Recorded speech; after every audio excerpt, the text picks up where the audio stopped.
नमस्कार, आप देख रहे हैं जनता की आवाज और मैं हूं आपके साथ शाना परवीन। आइए चलिए देश दुनिया की 25 बड़ी खबरों से आपको रूबरू कराते हैं।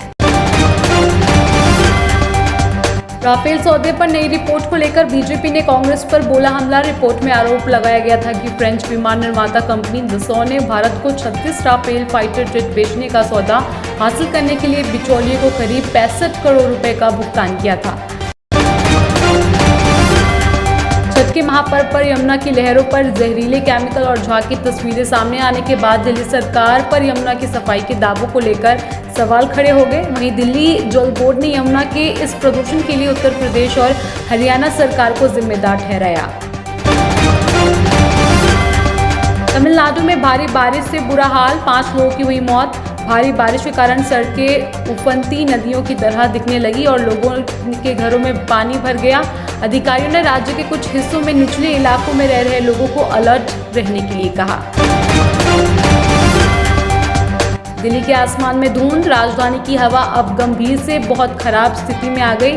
दिल्ली का AQI 372 दर्ज किया गया। जहरीली हवा में सांस लेने से लोगों को परेशानियों का सामना करना पड़ रहा। पिछले 24 घंटे में देश के अंदर कोरोना वायरस के कुल 10,126 नए केस आए, जो कि पिछले 266 दिनों में सबसे निचले स्तर पर है। वहीं अब भारत में कोरोना के इलाजरत मरीजों का आंकड़ा भी 263 दिनों में न्यूनतम स्तर पर आ गया। कानपुर में नहीं थम रहा जीका का कहर, कोविड की तरह होगी टेस्टिंग। 5000 जीका सैंपलों की जांच के लिए किट, मास्टर मिक्सचर समेत सभी जरूरी सामान का मसौदा शासन को भेज दिया गया। 29 नवंबर से शुरू हो सकता है संसद का शीतकालीन सत्र। कोरोना प्रोटोकॉल पर बैठक अगले हफ्ते। सूत्रों का कहना है कि इस सत्र के दौरान कुल 19 दिन काम होगा। लोकसभा और राज्यसभा के सत्र साथ साथ चलेंगे। लखीमपुर हिंसा मामले में हुआ बड़ा खुलासा। FSL से आई रिपोर्ट में केंद्रीय मंत्री अजय मिश्रा के बेटे आशीष की रिवॉल्वर और राइफल से फायरिंग की पुष्टि हुई। पुलिस अजय मिश्रा ट्रेनी के बेटे और आशीष मिश्रा और उसके दोस्त अंकित दास के 4 हथियार को जब्त किया था। इसमें अंकित दास की पिस्टल, लतीफ की रिपीटर गन और आशीष मिश्रा की राइफल शामिल थी। कोवैक्सीन ले चुके लोगों के लिए यूके ने खोले दरवाजे। देसी टीके को 22 नवंबर को अप्रूवल लिस्ट में शामिल करेगा ब्रिटेन। भारत की कोवैक्सीन को अब यूके सरकार इंटरनेशनल यात्रियों के लिए स्वीकृत कोविड-19 टीकों की लिस्ट में शामिल करने जा रही। दिल्ली में डेंगू का कहर जारी। राजधानी में एक सप्ताह में 1171 केस, 3 लोगों की हुई मौत। कुल मिलाकर 9 लोग अपनी जान डेंगू के कारण गंवा चुके हैं। केंद्र सरकार ने जाइडस कैडिला की नीडल रहित कोरोना वैक्सीन के 1 करोड़ डोज खरीदने का ऑर्डर दिया। बता दें कि वैक्सीन के हर डोज की कीमत 265 रुपये होगी। उपहार अग्निकांड मामले में मुख्य अभियुक्त सुशील और गोपाल अंसल को सबूतों से छेड़छाड़ के जुर्म में 7 साल की सजा सुनाई गई। सबूतों से छेड़छाड़ के मामले में अंसल बंधुआ को पटियाला हाउस अदालत ने 7 साल की सजा के साथ 2.25 करोड़ रुपए जुर्माना भी लगाया। भोपाल के अस्पताल में आग लगने से 4 बच्चों की हुई मौत। शिवराज सरकार ने 4 लाख रुपए के मुआवजे का किया ऐलान। साथ ही मामले की उच्च स्तरीय जांच के निर्देश दिए। DU में जारी होगी 5वीं कट ऑफ। 12 नवंबर तक चलेगी दाखिला प्रक्रिया। अब तक 68,000 से अधिक छात्र दाखिला ले चुके। नवजोत सिंह सिद्धू का नया अल्टीमेटम। सिद्धू ने कहा कि उन्होंने पंजाब कांग्रेस प्रमुख के रूप में अपना इस्तीफा वापस ले लिया है, लेकिन ये भी शर्त रखी है कि जिस दिन APS देओल के स्थान पर एक नया AG नियुक्त आएगा, नए DGP की नियुक्ति के लिए संघ लोक सेवा आयोग से पैनल आएंगे, उसके बाद ही वो कार्यभार संभालेंगे। येस बैंक ने FD की ब्याज दरों में किया बदलाव। बैंक के पास 7 दिन शॉर्ट टर्म से लेकर 10 साल लॉन्ग टर्म तक की FD योजना है।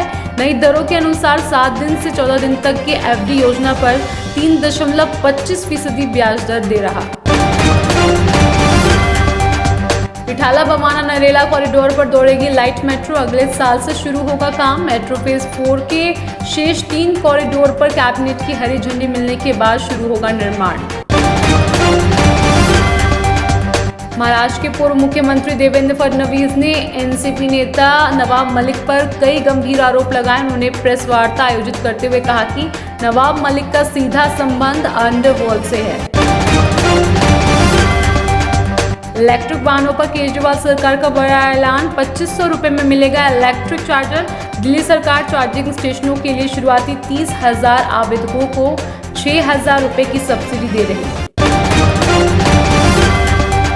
राजस्थान में डेंगू हुआ बेकाबू, मरीजों का आंकड़ा पहुंचा 13,000 के पार। इससे पहले 2019 में सबसे ज्यादा 13,706 रोगी मिले थे। इस साल का आंकड़ा 13,007 पहुंच चुका है। 100 करोड़ क्लब में शामिल होने को तैयार सूर्यवंशी। फिल्म को बॉक्स ऑफिस पर जबरदस्त रिस्पांस मिल रहा। फिल्म सूर्यवंशी को देश भर में 4,000 से भी ज्यादा स्क्रीन पर रिलीज किया गया। आयुष्मान खुराना की चंडीगढ़ करे आशिकी का ट्रेलर हुआ रिलीज। ट्रेलर में आयुष्मान खुराना और वानी कपूर के इश्क का अलग और अनोखे ट्विस्ट वाला अंदाज देखने को मिलेगा।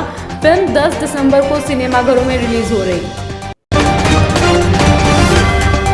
आईपीएल 2022 का मिशन शुरू। रॉयल चैलेंजर्स बेंगलुरु ने अपने नए कोच का ऐलान किया। संजय बांगड़ अब इस पद की जिम्मेदारी संभालेंगे। 10 ग्राम सोने के भाव में फिर आई गिरावट। गोल्ड की कीमत 0.4% की गिरावट के साथ 48,000 रुपये प्रति 10 ग्राम के लेवल पर। वहीं चांदी 0.16% फिसल गई। 1 किलो चांदी का भाव 64,774 रुपये है।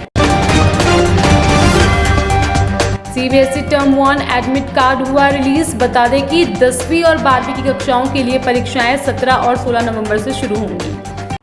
फिलहाल आज की 25 बड़ी खबरों में इतना ही। बाकी खबरों के लिए देखते रहिए जनता की आवाज न्यूज चैनल। अगर आपको हमारी वीडियो अच्छी लगी हो तो इसे लाइक करें, साथ ही हमारे चैनल को सब्सक्राइब भी कर दें।